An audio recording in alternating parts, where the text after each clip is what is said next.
Hello everyone, Pithy here, and I'm back with another episode of Pithy's Budget Brews. And today I'm going to be going over Firesong and Sunspeaker. Now, what Firesong and Sunspeaker does is it gives red instants and sorcery spells you control lifelink. And then whenever a white instant or sorcery spell causes you to gain life, Firesong and Sunspeaker deals 3 damage to target creature or player. So essentially, Firesong and Sunspeaker wants you to be playing a burn style deck, like a deal damage with instant and sorcery type deck, just because that's what you're kind of like leaning towards. Because like the lifelink part for the red instants and sorcery spells is just better than just gaining maybe 2 life doing 3 damage. It's not that great in my opinion, unless you're gonna have like mass amounts of gaining life. So we have some of the combo, like really good cards with him, with them, Firesong and Sunspeaker, which is War Leader's Helix, 4 mana, instant speed. Whenever it deals 4 damage to target creature or player, and you gain 4 life. So what will happen with this card is that it is a Boros card, so it will get lifelink, and it's also white, so you'll gain. Or you'll do the 3 damage. So, I said, you'll do the 4 damage, and then you'll gain life from the lifelink, so then you deal 3 damage from that. And then you'll actually gain life from the actual card, so then you'll deal another 3 damage. So then you kind of just, like, do massive amounts of damage really quick. This is a 4 mana, deal 10, gain 7 life, which is pretty insane. Same thing with Lightning Helix. And now, Boros Charm isn't to the extent that the other two are, because Lightning Helix does 9 damage, for 2 mana, whereas Boros damage is only, 7 damage for 2. But it also has other aspects to it that are really good, which is permanents you control are indestructible, so you can kind of like save Firesong and Sunspeaker from a removal spell. Maybe you could also Voltron kill someone in one swing with Firesong and Sunspeaker. Who knows? It's really just up to you on that one. But I decided to include it because it's a good like overall card, and it has Boros. There's not too many like Boros cards that deal damage and gain you life at the same time. There's kind of not that many of them. Next, you can kind of categorize this in like these are the board wipes, but what I like to categorize these as is massive life gain potential. Firesong gives these lifelink, and if you're doing 20 damage to each creature and each planeswalker, you're going to be gaining a ton of life from that. Because if there's, let's say, like 10 creatures, you're going to be getting 20 for each of those 10 creatures. So, like, that's pretty ridiculous in terms of life gain. Same with Chain Reaction. Could even be, actually probably not going to be higher than Star of Extinction, but could be pretty high if someone's playing like a token deck. Could be really, really good. Blasphemous Act is kind of the same thing. It's like, it's the cheaper version of both of these effects because it can be cast for 1 mana, which is something that's great. You can like do that and then maybe be able to cast Firesong and Sunspeaker again, because Firesong will guarantee die if we don't have any way to protect it. Next up, we have little fun cards that you probably normally wouldn't want to put in, but this deck lacks creatures. It only has, I believe, 8 creatures in the entire deck. So we got Boros Reckoner, Spite-Mare, and Stuffy Doll. So what all of these have in common is if when they are dealt damage, it deals that much damage to target creature or player. Or with Stuffy Doll, it's the chosen player that you chose when it enters the battlefield. So we are playing a bunch of board wipes like we saw from the Star of Extinction, Chain Reaction, and Blasphemous Act. So that gives us direct damage. So for 1 mana with Blasphemous Act, we can shoot someone for 13, gain a ton of life, and be in like a secure spot where we could probably only die to commander damage, in all honesty.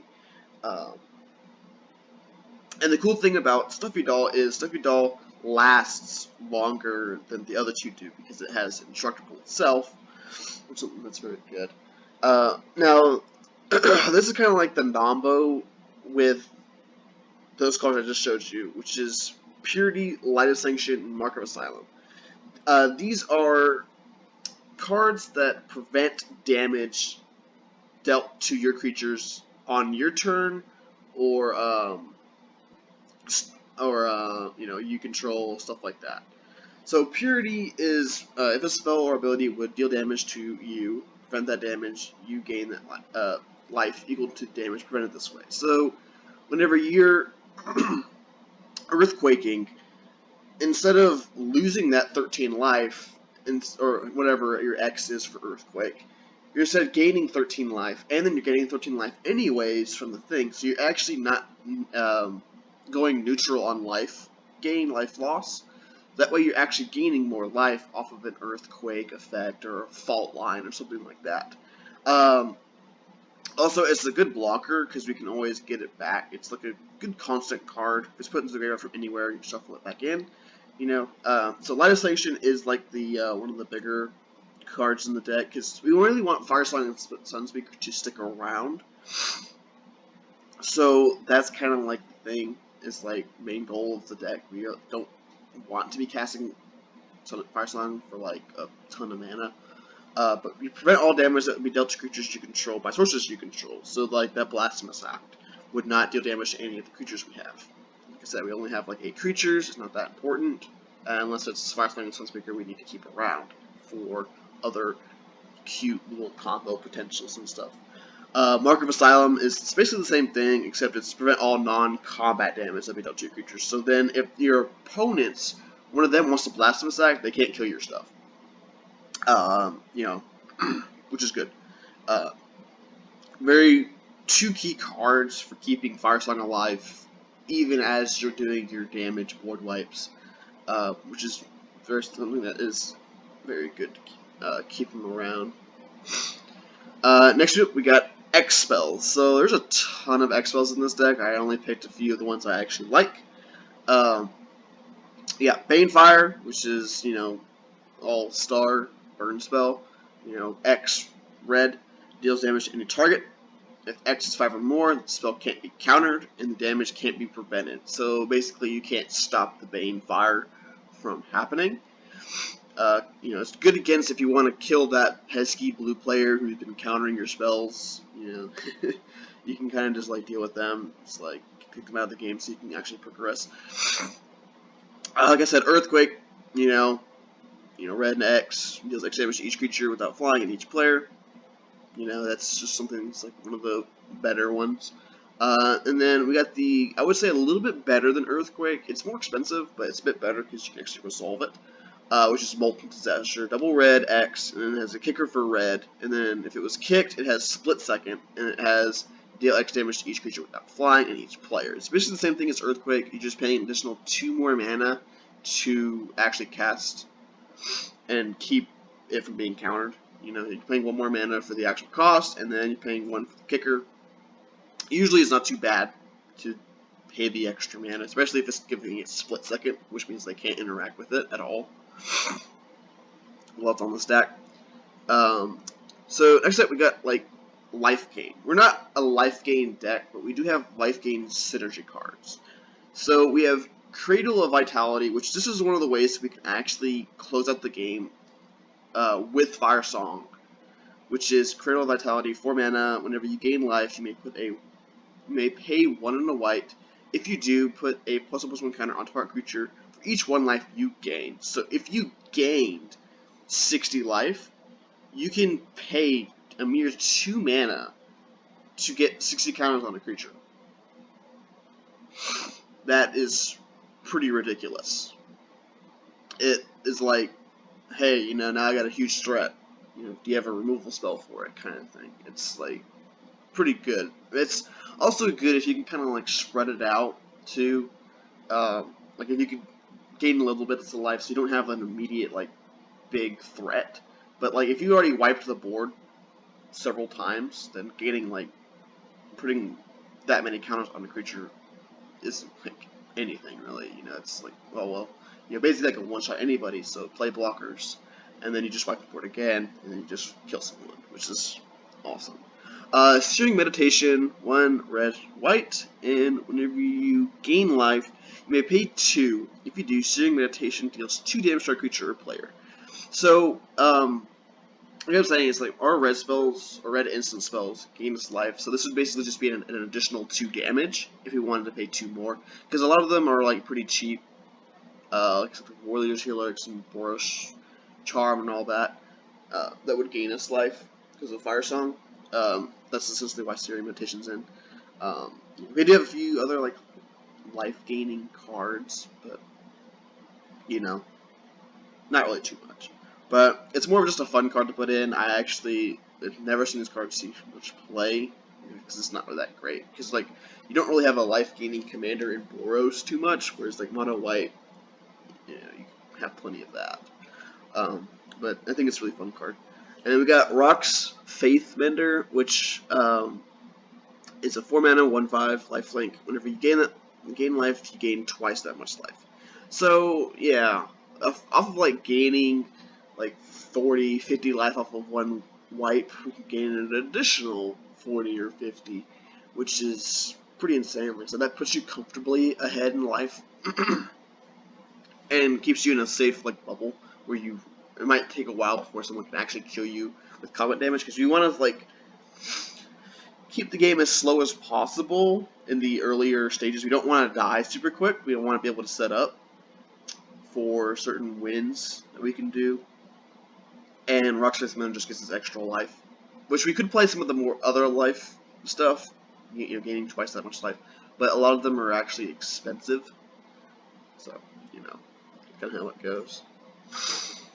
Next up we have Card Draw, or Card Advantage. So we have Well of Lost Dreams, 4 mana. Whenever you gain life, you may pay X, where X is less than or equal to the amount of life you gained. If you do, draw X cards. So this could be just a huge amount of card draw in a Boros deck, which is pretty ridiculous. So essentially we could just, like, Blasphemous Act, and then if we have, you know, 4 or 5 mana, we can gain 5 cards, because we just, you know, gain the life of Firesongs in play. So then it just gives us, you know, good card advantage, which is good, and it's very rare in a Boros deck. Reforge the Soul, you know, just discard your hand, or each player discards their hand and then draw 7. You can also cast it for 2 mana instead of the 5. Just makes it better. And then we got Stolen Strategy, which is one of my favorite cards right now, which is a 5 mana. At the beginning of your upkeep, exile the top card of each opponent's library. Until a turn, you may cast non-land cards from among the exiled cards, and you may spend mana as though it were mana of any color to cast those spells. So it essentially lets you play with other people's cards. So maybe you can get a few creatures and stuff like that, so that way you can actually protect yourself, or just get, like, removal spells, because our removal spells are mostly burn.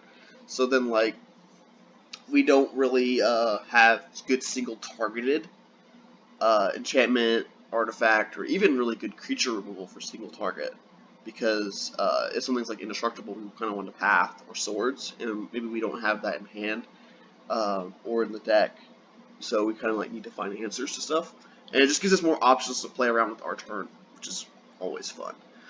Corvath's Fury, which is a fun card and was a late addition to the deck.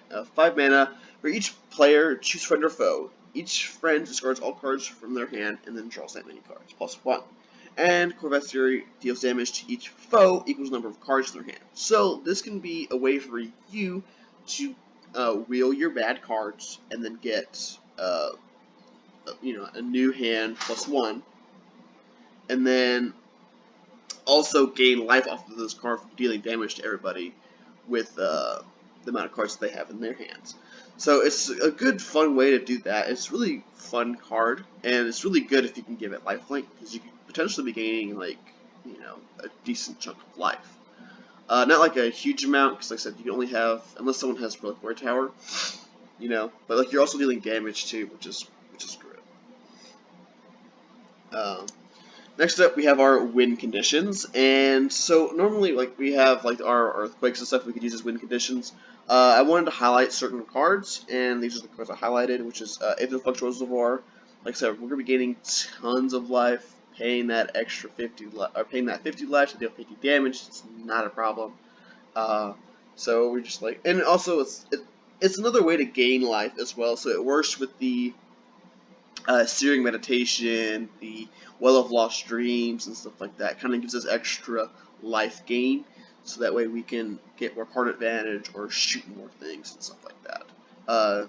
It's just a powerful card, especially in this where you could just literally play it, pay 50, and then pay 50 to kill all 3 players, and it's pretty ridiculous. Felidar Sovereign, I thought I would go ahead and include this in. You know, 6 mana, 4/6, flying vigilance, lifelink. At the beginning of your upkeep, if you have 40 or more life, you win the game. We will definitely have more than 40 life, which requires this to be answered, or else people just straight up lose, because, you know, we win. And then we got Comet Storm. 2 mana X, multi-kicker for 1, and then choose target creature or player, then then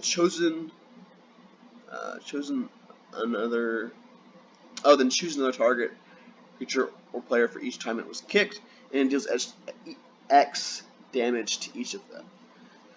So basically, it's another version of like a fireball, essentially, and you're just shooting everybody for a ton of damage. Now this deck doesn't really generate like a ton of mana. So like you might like hit them for about, like I said, about like 14 maybe. It depends on how your draws go. Because like I said, you will be able to draw a lot, and if you have certain cards. So Comet Storm is just a good way to like finish either one player off or multiple players off, which is good. Now these are 2 of some of the most important cards in the deck. They have the Eternal, 5 mana, 4/6, Afflict 3, which is whenever it becomes blocked, the defending player loses 3 life. So he'll always be able to get in at least 3 damage if you attack with him. At the beginning of your post-combat main phase, at red mana, 2 mana pool for each 1 life your opponents have lost this turn. So, if you use a Chandra's Ignition on Neheb, for example, you'll deal 4 damage to each creature and each opponent. So then you would get 12 mana on your post-combat main phase. That's if you didn't attack. So then you could double up another burn spell if you had it. One of the more crazy things you could do, now of course the Neheb has to live, first off. He can't die in the exchange of damage if you're going to do like an Earthquake. So you might do an Earthquake X5, or if you have to prevent all combat or non-combat damage to him, or the source, the 2 cards that can prevent damage, then you can kind of, do it and then not feel like so bad about like him dying, because if you have that, you can just do it for whatever you want, and then essentially you could do it again, but even more this time, because he gives you that mana for each opponent that lost a life, and it can be an insane amount of mana, and just good way to finish the game. Gisela, Blade of Gold Knight. So this is kind of another like thing that's kind of important to the deck in terms of what she does. She's 7 mana, 5/5, flying first strike. If a source would deal damage to an opponent or a permanent an opponent controls, that source deals double that damage to the player instead. And then if a source would deal damage to you or a permanent you control, prevent half of that damage rounded up. So it's basically a way to keep us from dying, or keep our creatures from dying to damage, but also dealing double to everything the other players have. So it's just a great way to have a good way of dealing with people really fast. And like I said, if you Earthquake for 5, they're really taking 10. and your stuff's only taking 3, I believe. Because half. But,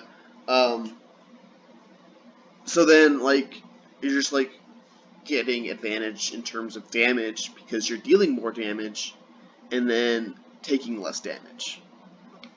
So it's just, both of these are just really great cards, and I would say that they'd be auto includes in any Firesong and Sunspeaker deck. So that's pretty much the deck. It was about $96 to, make this deck. There is like some other cards that are like kind of expensive that you could take out. Like even like Neheb was kind of pricey. But there is a fun card that I wanted to mention, which is Reflect Damage. So this is a card that is super fun to me because of what it is. It is a Boros card that literally, as the name says, reflects all damage that something would deal back to the source's controller, back to the spell's controller.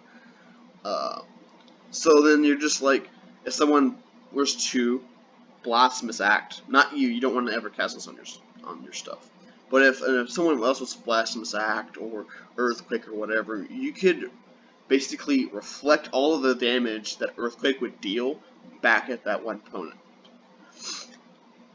So they would just straight up die because they're reflecting all of the damage that the card would deal, and it's just game over for them, pretty much, And then the best part is you're also gaining the life off the spell, so you'll, get that life that Earthquake would have done or the Blasphemous Act would have done, and then you're also going to deal an additional 3 damage. But like 3 damage at that point doesn't matter, but like you get to do that, and you're just, it just feels good to reflect damage back at someone like that, thinking that they're like gonna save the board, and then it's like, nope, they just died. Next up, on like the cards that I would like to mention is Deflecting Palm. This is just like kind of like a safety valve card. Like if someone was to, for example, take control of one of our X spells, I think that's how it works. Probably not, but like if someone was to throw an X spell at our face, like a Comet Storm, if someone was to Comet Storm us, we could deflect it back at them, and then because Deflecting Palm would gain lifelink, and Deflecting Palm itself does the damage, we would also gain the life of Deflecting Palm off the damage that we prevented from the spell. Now, of course, Deflecting Palm isn't as good as Reflect Damage in the terms of how you would play with it, because Deflecting Palm only can be prevent the damage that be dealt to you, instead of Reflect Damage just prevent the damage from the card itself. But yeah, this deck is really fun. Whenever Firesong and Sunspeaker was spoiled, I really wanted to build a deck around this. Unfortunately, I'm probably not going to be able to actually build the deck. I don't want to have to physically buy Firesong and Sunspeaker at its price that it's at. It's not like a high price, it's just I don't think it's worth its price because it's a promo. But I hope you guys like the deck. Firesong and Sunspeaker is awesome. I think he's really fun. He's a really different take on a Boros deck, which is usually aggro. So I hope you liked it, and leave a comment, subscribe, do all that stuff. Hopefully we can get other content on the channel besides just my stuff soon. So I hope you guys enjoyed, and I'll see you next time.